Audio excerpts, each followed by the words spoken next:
Mao na nga dili na ta matingala nga gamay ra gyud karon ang tinud-anay nga ning sulod sa Ginoo.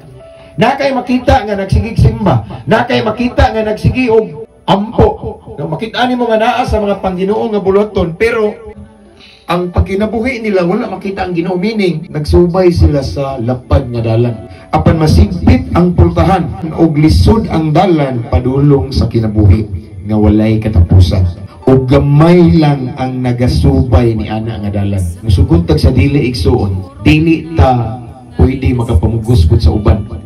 Kay gipanagna na ni daan sa Ginoo nga gamay ra gyud ang nakasubay sa saktong dalan. Kay ang saktong dalan lisod, sigpit, daghang bawal, daghang kag pabuhian, daghan kag isurrender. Lisod kay di lalim ang mga lagad sa Ginoo nga tinud-anay. Pero igsoon kung imo nang agwantahon, padulong na siya sa kinabuhing walay katapusan. Gidasig ta sa Ginoo nga padayon ta og subay aning sigpit nga dalan. Padayon ta og subay aning lisod nga dalan. Lisod bitaw pero ang kalisod karon rani mahuman raning tanan. Si Pablo mismo ning ingon, our citizenship is in heaven. Naa ta karon sa kalibutan pero dili gyud ta taga kalibutan, taga langit ta. Mao na nga magpadayon ta nga magkinabuhi nga mga taga langit. Ingon nga taga langit.